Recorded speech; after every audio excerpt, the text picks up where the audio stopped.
Celebrating 30 years of phenomenal trend forecasting, 5 times a week, Monday through Friday. Here's Gerald Celente with today's trends in the news. Hi, this is Gerald Celente. It's Wednesday, January 4th, 2017, and here are some of today's trends in the news. On the market front, woo! Happy days are here again. Everybody's up across the board, except Hang Seng hanging just a little bit lower. So what's going on? Boy, look at that Nikkei, up over 2%. Dow closes within 100 points of 20,000 after the Fed minutes are released. So the Fed minutes, they said that the central bank is concerned about a strengthening dollar and that more fiscal stimulus could raise demand above sustainable levels. So you know what that means. Bullshit detected. Take precautions. Yeah, it's the same old stuff. So, if they raise interest rates, that dollar goes higher. And they're concerned about it going too high. So, the dollar went down today. And as interest rates go up, what happens? Well, you know what happens. Mortgage applications tanked 12% last week. For 2 weeks earlier, as rising interest rates weighed on the markets. That's right. Meanwhile, Fiat, Chrysler, Ford Motors, and General Motors all reported better than expected auto sales for December, sending their stocks higher. Auto sales for December came in much stronger than expected, with a pace of 18.4 million versus an estimate of 17.7 million autos for the year. So, they were giving the stuff away, too. That's the other part of the story. There's an oversupply of automobiles. And there's that subprime auto loan crisis that's just fueling under the radar. So, remember now, consumer debt has gone way up. The debt they have on these automobiles, they got to pay back as their debt levels grow. So what's going to happen? Stay tuned. On the oil front, hey, it's another day. Oil goes up, oil goes down. Today it went up a little bit on the news. Oil companies likely drew down inventories in the final week of the year. You know why? For tax-related purposes. That's right. So, watch them go back up. And Kuwait said they're going to hold back. They're not going to produce more than they promised with that OPEC deal. They're going to hold back 131,000 barrels per day. So there you have it. Also reflecting a tighter market, traders expect top oil exporter Saudi Arabia to raise the official selling price for its crude to Asia in February. So the higher the price goes, more rigs come back on the market, and then the lower the price will go. We think it's near its top at around $60 when it gets around there. And gold hits a 4-week high as dollar retreats. Again, they're looking for the Fed not to raise those rates so quick now. So gold went up a little bit. But also, why is it going up? Because there are two markets, as we all know. There's the rigged market, the commodities market, with all these short sellers, naked shorts. Naked shorts, I'm not being politically correct now. Not those kind of shorts. Physical demand is up in China and India. It's quite strong at the moment. NAB's Lai said with the upcoming Chinese New Year, there is a seriously strong period for jewelry, and in India, the shortage of cash has prompted some safe haven buying from Indian consumers as a source of wealth. Yeah, no kidding. And that's why we keep talking about gold as a safe haven asset. Boop! They changed the game like that. Sorry, folks. Yeah, they folked us. That's right. Take your money away and do dirty deals, and you're stuck with worthless cash. So, that's why we still see gold as a safe haven, and as well all the problems going on with the stronger dollar and how it's going to affect them emerging markets that have $10 trillion worth of debt borrowed in dollars that they have to pay back as their currencies go lower. Hey, look what's going on with that Mexican currency, huh? Phew, way down there. Good place to go vacation or maybe retire for a while. because things are going to get worse, particularly with more and more jobs leaving Mexico and what Trump is doing to put tariffs back on and change the laws put in place that allowed the multinationals to rob us blind by using slave labor to manufacture their products, bring them back here and mark up the price. And people get tight when you talk about putting tariffs on it so we could have middle-class jobs. Oh, speaking about getting tight, take a look at this. Whoa. No. In the name of humanity, we refuse to accept a fascist America. Yep. Donald Trump, the president-elect, has assembled a regime of grave danger. Millions of people in the U.S. and around the world are filled with deep anxiety, fear, and disgust. Who's this by? RefuseFascism.org. Hey, where was your no with all the wars? How come you guys had lockjaw, huh? Where were you when Obama was slaughtering people? Not a peep from you, little boys. No, no, no. Let's see why Trump is fascist and not a murderer like your Obama. Or you would have loved Hitler with all that blood on her hands, man. Whew. When she wore red, it fit her perfectly. Yeah, Assad has to go.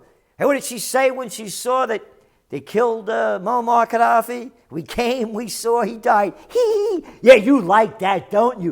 That gets you off. Because I'm talking about tariffs and the positive things that Trump is doing, such as saying we shouldn't be toppling governments anymore. They should be returning jobs to the United States that you people supported the Clintons to take them away from us. And you have the nerve, the gall to put out something like this? And I call them the way I see them. But you don't. You're only cowards. Resistance? Here's what these little clowns of nothing say. The presidency of Donald Trump is illegitimate. Donald Trump did not win the popular vote. Hey, cazzone, we got a thing called the Electoral College. Or maybe your mind can't go that far, huh?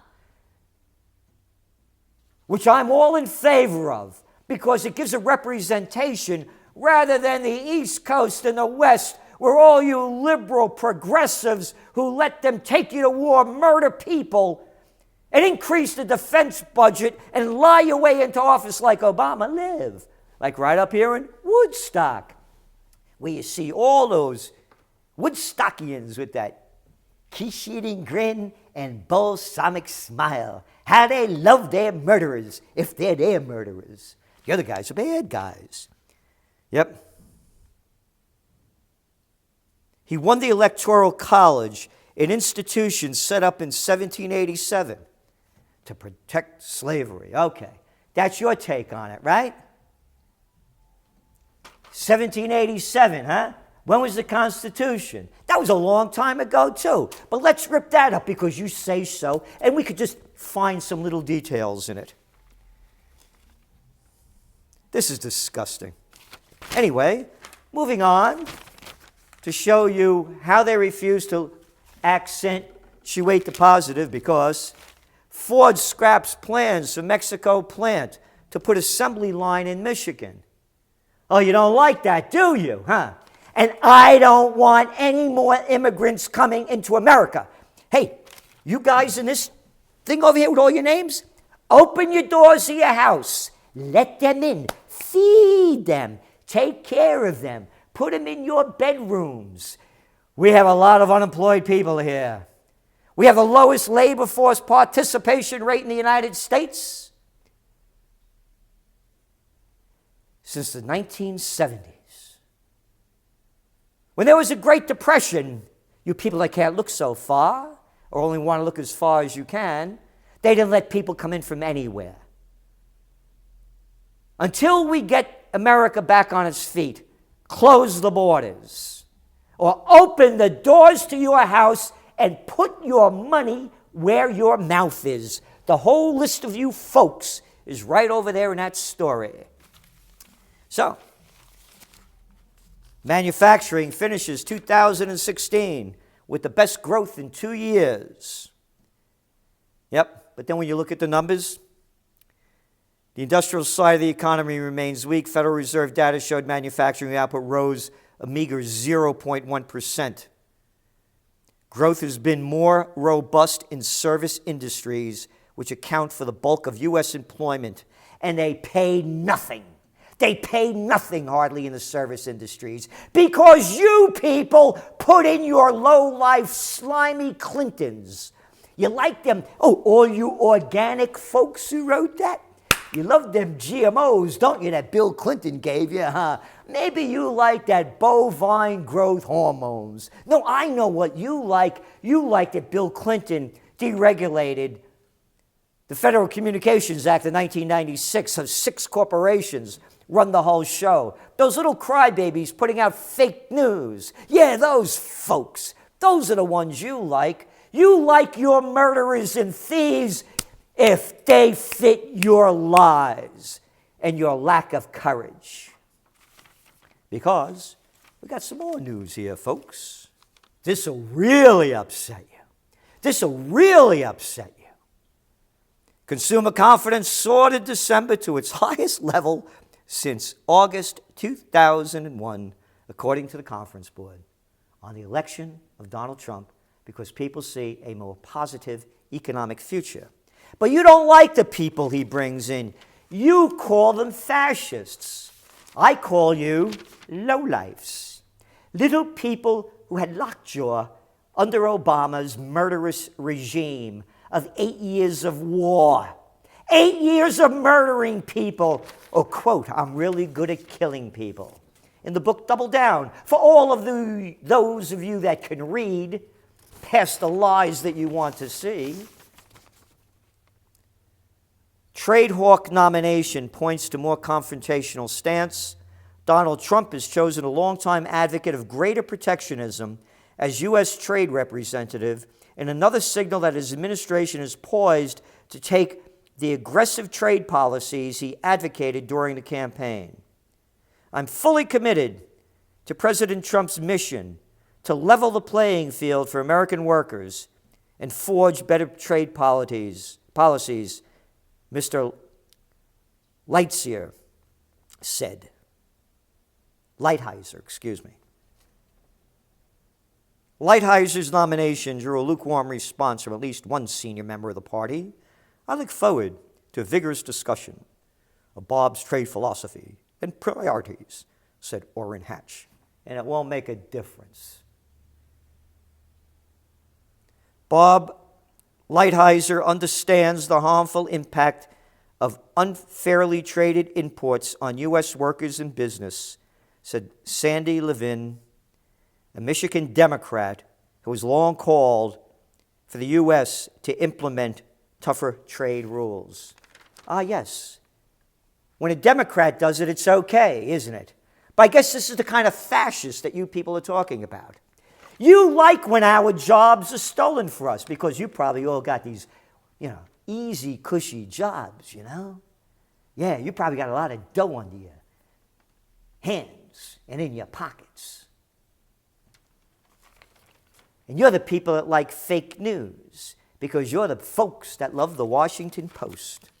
The Washington Post, whose headline over the weekend was, Russian operation hacked a Vermont utility, showing risks to U.S. electoral grid, security officials say.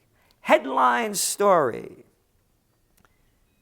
According to official assholes who spoke on the condition of anonymity, that isn't that great propaganda. Yeah, we can't say who we are because we got to make up a stinking story and we don't want to give our names. And we know that shills like you in the Washington Post will say what we want so the people can hate the Russians. Yeah, prop or not. Remember that one from the Washington Post? You and the New York Times are going to fight for the place of the toilet paper of record. Can't give our names, we'll just put out the propaganda, but we're high official assholes. The discovery underscores the vulnerability of the nation's electoral grid, and it raises fears in the United States government that Russian government hackers are actively trying to penetrate the grid and carry out potential attacks. And it gets better. Vermont Governor Peter Shumlin, or it should be Chumlin, Democrat, called for federal officials to conduct a full and complete investigation in the incident and undertake remedies to ensure this never happens again. Oh yeah, take remedies, we'll fix it. Quote, Vermonters and all Americans should be both alarmed and outraged that one of the world's leading thugs, look at the language of this little jerk, Vladimir Putin, has been attempting to hack our electrical grid, which we rely on to support our quality of life, economy, health, safety. This episode should highlight the urgent need for our federal government to vigorously pursue and put to an end this sort of Russian meddling. This is beyond hackers having an electronic joyride, said Senator Patrick Leahy. Yeah, what a Leahy. Lay down, you always do anyway. Lay down and bend over like you've been doing all your years in the Senate. That's a direct threat to Vermont, and we do not take it lightly. Oh, go take them out then if you don't take it lightly. No, you guys just shoot off your mouth and send other people to do your dirty work. Because when you put you all together, you don't have a pair of cojones the size of one mothball. But who else do we have here? Representative Peter Welch, Democrat, Vermont, said the attack shows how rampant Russian hacking is, quote, it's systemic, relentless, predatory. They'll hack everywhere, even Vermont, in pursuit of opportunities to disrupt our country. We must remain vigilant, which is why I support President Obama's sanctions against Russia and its attacks on our country and what it stands for.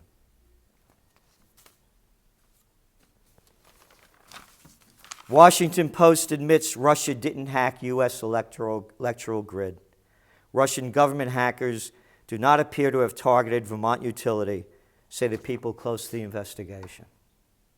This is propaganda at the highest level. They got the people to hate the Russians. Do you think most people don't know that what didn't happen? Well, you got these slimy little boys, these little politicians putting out that hate. They should be brought on trial. They should be thrown out of the office for spreading propaganda as dirty as they have. Chumlin, Welch, and Leahy, you're disgusting human beings. You do not deserve to be representing the people of Vermont or anywhere. Hey, maybe China. I think that would be a good one for you.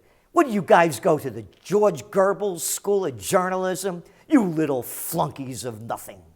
This is Gerald Celente, and that's some of today's trends in the news.